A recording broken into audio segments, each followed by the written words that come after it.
Now we move forward with our next speaker, Mr. Gaurav Bakshi.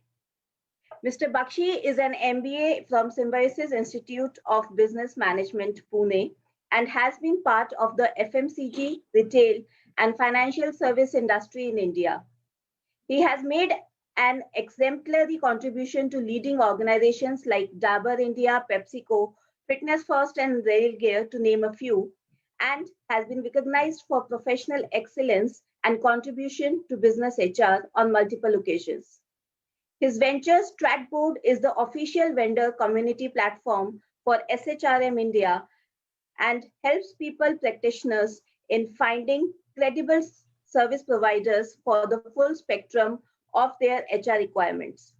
In his session, Mr. Bakshi will help organizations discover how they can break out through digital learning.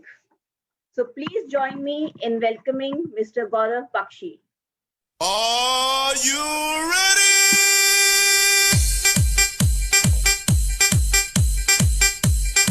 Woo!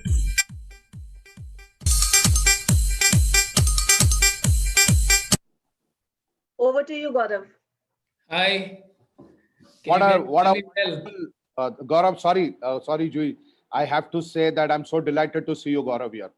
And thank you Pleasure so is much. all mine. I Thank mean, you it so looks much. like I've just entered the Oscars for HR, and such a fantastic, peppy welcome. So thank you, Hari. I mean, it's so much like your signature style when you welcome people, even in your programs. My compliments to you are Thank you, Gaurav. of the way you've really structured the whole space of your work. And I'm sure all of us who've joined this conference today know that Hari is not just a trainer, he is an entertainer, and he is actually much beyond. And one has had the privilege of working with Hari in various interventions, and I must say that the beauty of his learning sessions really lies in how he beautifully connects real life to organizational success, and how he brings in beautiful flavors of Bollywood, of cricket, and of so much more that we all very closely relate with into the whole space of learning. So, and very very few people have actually been able to help people learn while they sing and dance and enjoy themselves. So, big compliments to you, Thank Hari. you. And Thank you, really, Gaurav. thank you for having me in this session. I heard a part of the previous session, and I think it's been a fantastic start. And I wish HSSE a whole lot of luck in the year that comes ahead. And Thank you, Gaurav. so I am actually not as much a, monologue person. So I like to maybe keep it a little more conversational as things go along.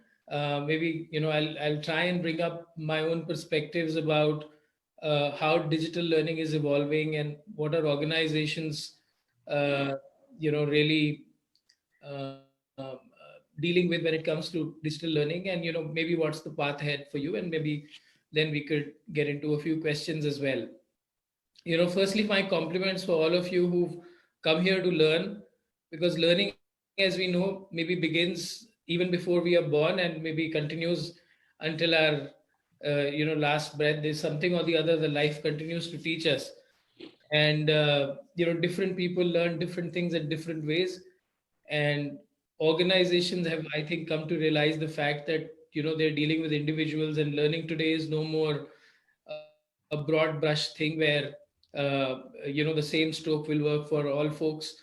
So different strokes for different folks is really the flavor of what learning is all about. And you know there have been times, I mean, I would have seen learning over a couple of decades now, but I think ever since World War II, and things beyond, the whole space of learning started evolving. And until not many years back, maybe about 5 years back, when we looked at learning, it was a fair degree of nine box approach. Where typically organizations would, at the beginning of the year, look at a training need identification, and maybe set up a calendar, uh, which is a fair structured calendar, and then they will chase people for nominations, and then people wouldn't attend, and A lot of things like that is what we've sort of seen learning through the lens of. And now suddenly in the last 5-7 years, we've seen learning in a whole new lens. The way organizations are dealing with learning and the way individuals are dealing with learning has completely undergone a paradigm shift. Obviously, situations like COVID have sort of expedited the need for digital learning. But what I can say is that organizations have today come to realize that learning is not just a good to do thing, and it's not just something which the training department is supposed to do. And today we have a concept called learning organizations. Right now, learning organizations are typically organizations who are using the whole learning paradigm to constantly evolve in the context of the changing times and be able to perform better. And that's the state in which we are looking at learning outcomes right now. So organizations on the path of learning and mature organizations completely realize that, okay, learning is not the ownership of the learning or the training manager, but really an organizational priority which can help the organization, help them perform much better, in the market, and help them stay competitive. So that's the whole sense of learning, the way things are really changing. Couple of things which really stand out, and complement this aspect is that, we've seen learning from a skill perspective, right? I mean, we've seen that learning was always an element which started with identifying the training needs. So I think as life evolves, we have evolved from needs to desires, because now as the as the baton of learning is equally shared with the individuals, now they want to not just learn what the organization wants to serve them, but also learn what's in their line of interest. And you'd be surprised at the way individuals are learning complementary skills. Just for example, you may have a great programmer who may want to actually pick up a course on storytelling, and you possibly, when you were designing the learning calendar, would never have envisaged a training need for a programmer to actually go and pick up a course out of his interest and passion in, let's say, storytelling. So that's the one paradigm which is changing, that the old mindset of, okay, this is an engineer or this is a sales manager, and hence we'll only give them communication skills, negotiation skills, or influencing skills.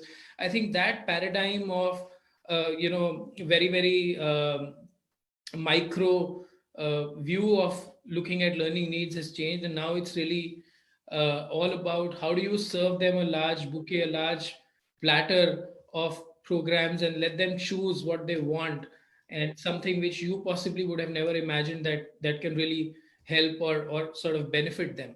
So that's the one big paradigm in learning which has really changed as such. The other important thing which I see changing dramatically is that learning was always seen as being able to build longer term skills, right? I mean, you put in a person in a program, and then you realize that, okay, a line would always ask that, okay, what's the benefit and how do we really measure the outcome of learning, and so on and so forth. And learning would actually transpire into acquired skills over a period of time. And now as we look at learning is getting integrated into the flow of work. And that's the big paradigm that organizations need to really adopt and deploy. What I mean to say is that, imagine if you are a medical representative and you're sitting at a doctor's place telling them about a new salt or a new compound that your organization has launched. And let's say if there is a query which is technical, is there a place in your LMS where you can quickly go and see and look up and be able to address the query effectively? The point I'm trying to bring in here is that learning has really gone to the context of being able to provide individuals with tools and knowledge and information to be able to do their jobs better on a daily basis. So from being only a long term skill building mindset to helping people do their jobs better on a day-to-day basis, while continuing to build their long-term skills, while continuing to give them holistic experiences and letting them choose the path they want to take for the times to come, is how I see the learning format evolving. And obviously digital has a large role to play. I mean, if it was not for digital, none of this would have been possible. And hence the investment in digital, and the way the space is very fast evolving. So we'll talk a little more about that. um, so that those are the two important things which really have happened. And now I just want to quickly get into some of the aspects of possibly where organizations are. And there are organizations who are yet looking at learning from a piecemeal perspective, and we keep getting requests that कि यार एक अच्छा सा programme कराना है team building पे, leadership पे. So there are organizations who will keep coming and saying that, okay, help us solve this need. And then there are organizations who will come and say that, okay, just a tick in the box kind of activity, that okay, posh compliance is necessary for us to do, and we have a large widespread organization. वैसे तो training classroom चलता है, लेकिन how do we certify so many people? So can we actually use digital in a one-off manner? And then you have organizations who are using digital in a very widespread 360-degree manner, where they have been able to give their people the ability to learn when they want to, how they want to, in their own space, in their own time, at their own pace, the topics they want, and so on and so forth. So I think it's a journey, and gradually we see a lot of, I mean, multinationals mostly I see are already up there, but also Indian organizations are today making up the investments to make sure that their learning strategy is very blended. And what I really mean by blended is, I'm sure you all know it, that for a long time, we've actually deciphered learning as training, which is no more the case. So the whole definition of learning is really broadened. And in the blended context, I would say it's a 70-20-10. And a 70-20-10 really means that 70% of skills that you give people are skills they actually would pick up out of experiences or on the job. 20% of skills or experiences they will pick up is what they will pick up through their peer group, or or their colleagues. And the remaining 10% is actually what you can drive through specific courses. Now, when you look at digital learning as a paradigm, you've got to make sure that uh, your strategy is holistic and operates on the 70-20-10, because otherwise, remember that you're only you're as good as, I mean, even if you're doing a great job on classroom and other courses, you're as good as a 10% impact. So unless you are able to really harness a culture of learning, where learning as an agenda is co-owned not just by the HR function or the training function or the employees or the leadership or the line managers, until all of us come together, it's not going to happen. Um and in this context, I would quickly want to sort of talk to you a little about how some of the specific things are changing from an HR standpoint. And when HR approaches digital learning, what are some of the other things in strategy which change? So the first thing is, like I mentioned, from being able to cater to a large bouquet from needs to desires, right? And that's not possible if you try and create programs all by yourself. I mean, there were times when we have spent maybe months all together, maybe 5 months, 6 months building a particular course.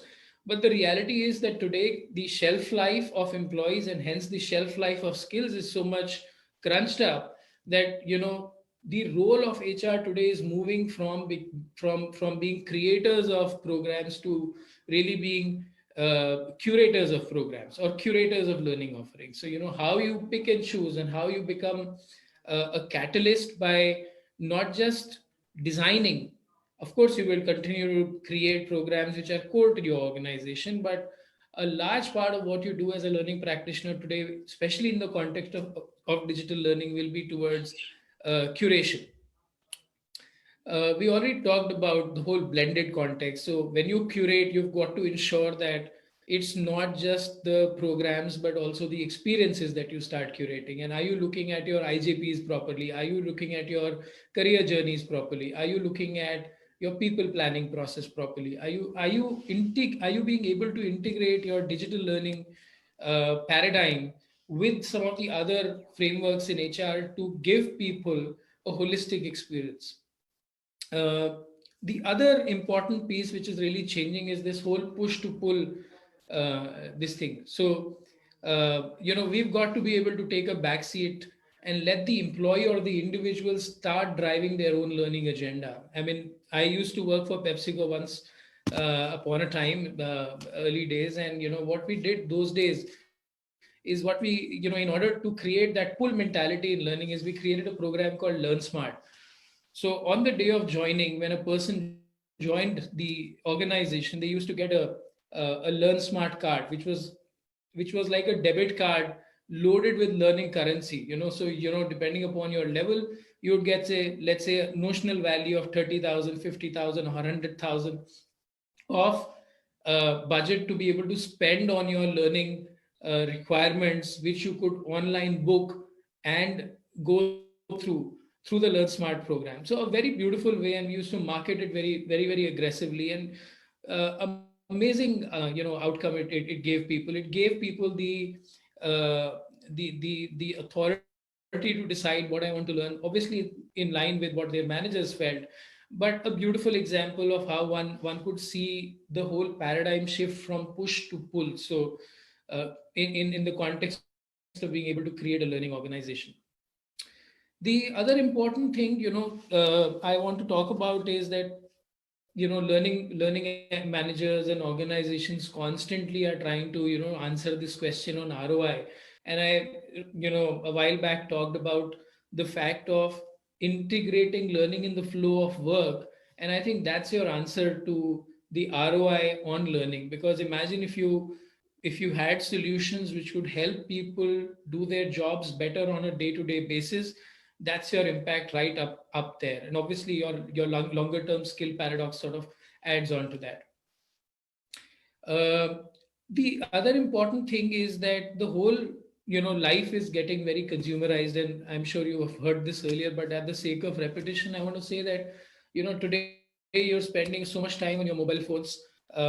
Constantly there is Facebook, there is LinkedIn, there is Amazon, there is Flipkart, there is Twitter, and so much more happening around you, that you're used to using technology in a certain way and of a certain quality and a certain wavelength. And when you go back to your workplaces, imagine if you have something which is elementary, you would really not have interest to learn.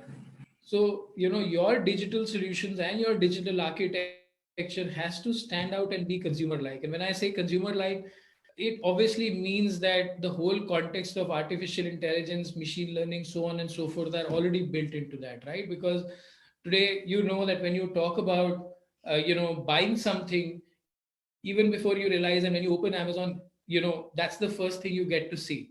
And, that's the distance we have to travel in learning. Let's say if somebody is, you know, really passionate about 4 or 5 areas, your learning system should be able to give him or her that solutioning. The other piece that I want to say is that in the context of organizations wanting to get on this path, I would say a lot has evolved in very small period of time. It was not very long ago that e-learning started evolving as a concept. And while organization was still thinking that, okay, we need to get started on this journey of e-learning, suddenly you realize that LMSs came in, and then my mobile learning came in, and then micro learning came in, and then MOOCs came in, and then LRSs came in, and then learning experience programs came in. So suddenly now you have so many different waves of technology evolution which have happened in the last 5-10 years. Often organizations get stuck in being able to decide, okay, where do we enter, right? And should we, even while we are starting, should we really go and invest in the best and the most evolved solution even while the culture doesn't support it, or should we invest in something which solves our purpose right now? So there's a lot of confusion out there in organizations that we continue to hear and help them sort of resolve their thinking around that. But what I can say is that we have seen that organizations continue to struggle with either deploying solutions which may just serve their needs for 1 or 2 years, and then again their investments have to come back, or we've seen organizations really buy something and really not being able to use it, right? uh, I think there is no right or wrong here. It's the only thing is that every organization is unique in its own sense, and therefore the learning platform also has to be custom to the organization in that sense. But one of the tips really is to be able to get something modular, which can evolve as you evolve in your learning maturity curve.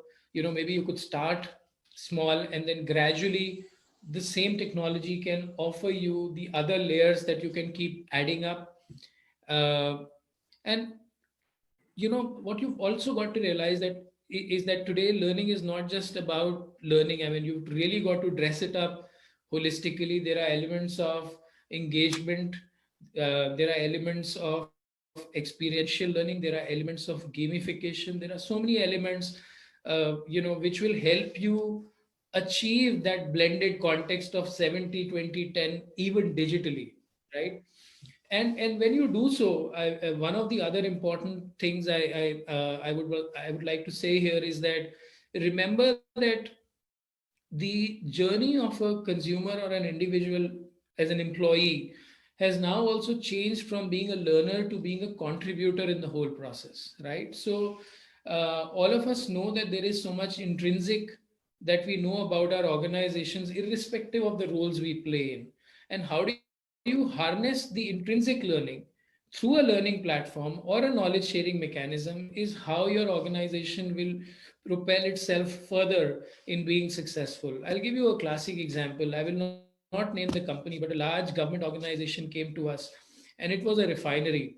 And they said that, Gaurav, we are facing a very unique challenge. Almost all our senior leaders are retiring nearly at the same time. And what that meant was that maybe in the next 1 year or 2 years, uh, all of their senior leaders were going to retire. And while there were manuals and everything which were there for them to fall back on, there are so many intrinsic things that they know about the place, about the refinery, and you can understand how complex those situations can be, right?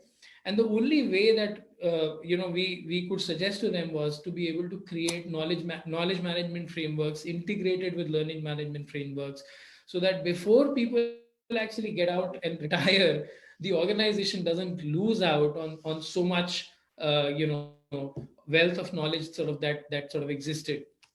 um, so that's the one piece. The other piece that we often recommend people when they are on their path to creating their learning strategy is to be able to understand what a learning persona is. Typically in marketing you would have learned of consumer personas, and similarly we suggest that as an organization you pick up your top popular 4 or 5 roles and try and build learning personas around incumbents in that role. So let's say if you have a sales manager, imagine what his persona is like. What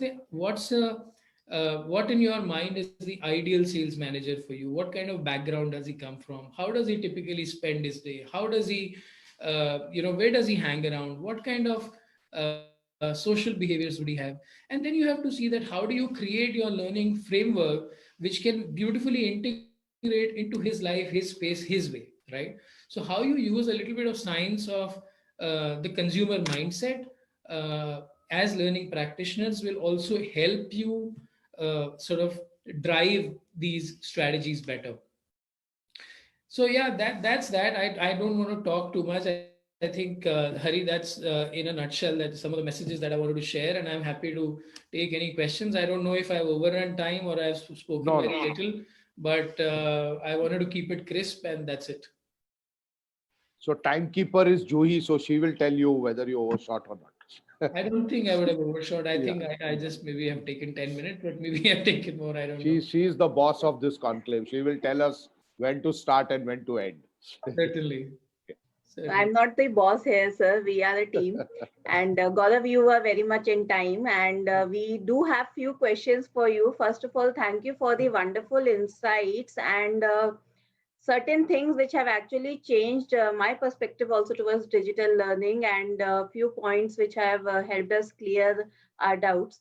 So we have a question from Niharika. She says, Can digital learning replace classroom or physical learning? Well, that's not the intent, I would say. Like I said, it's all blended. So nothing is going to get replaced. In fact, digital learning is going to complement classroom learning. And if you really look at today, a lot of instructor-led programs are happening online. And so that's pretty much classroom in the old sense, just that we are using technology while we can't meet.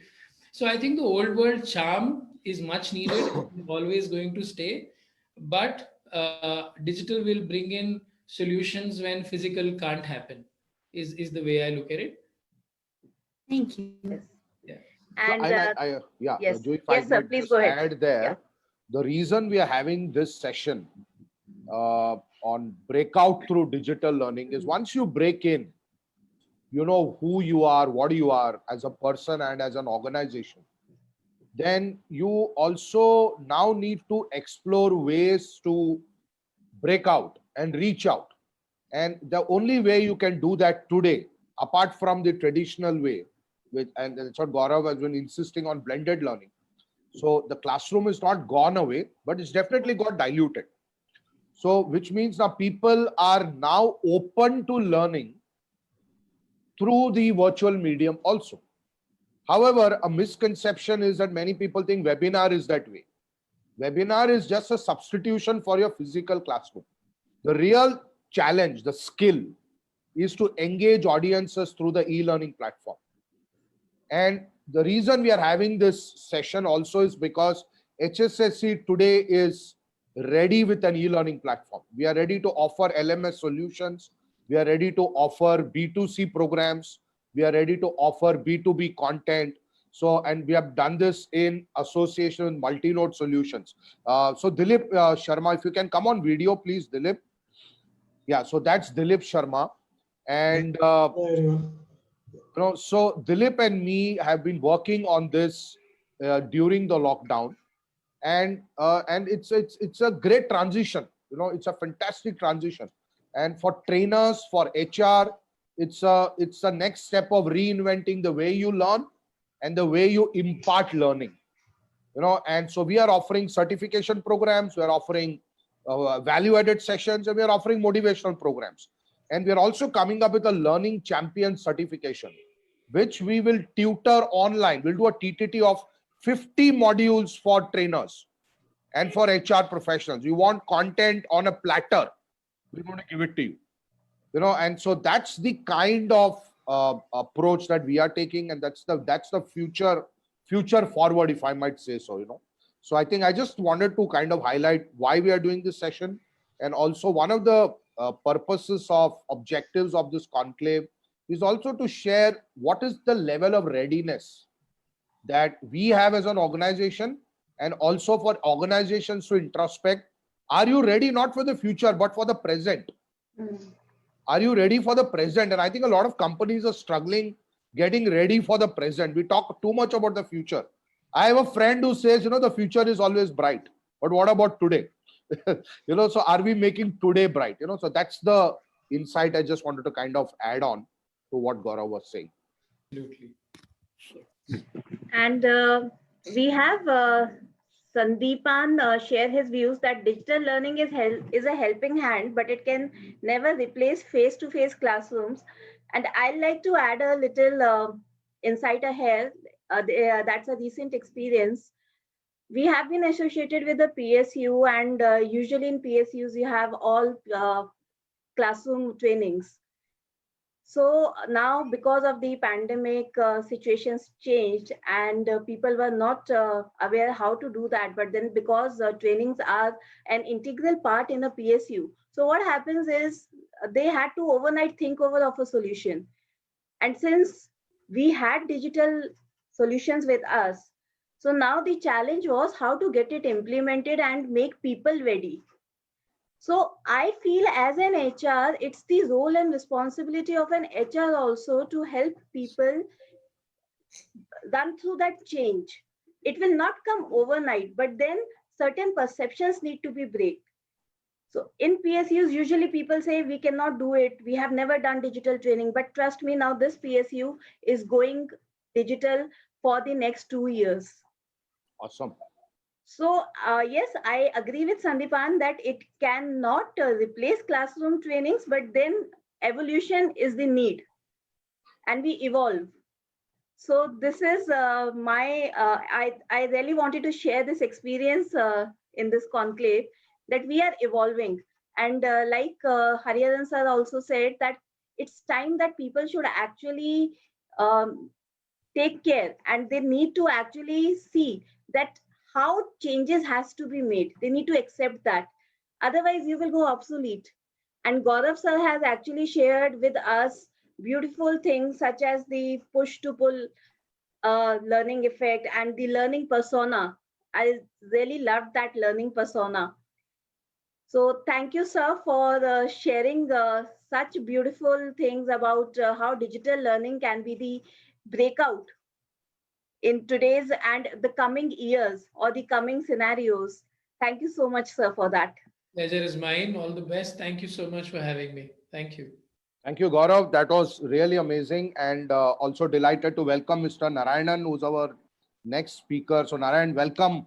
And Narayan, Thanks very Gaurav, both of you also know each other. So, it's good to have uh, familiar and highly amazing people with us today. Thank you so much, Narayan, for joining us. So, Jui, can we give a thank you applause for Gaurav Bakshi Yes. so that we increase the Oscar feeling for you? Thank you.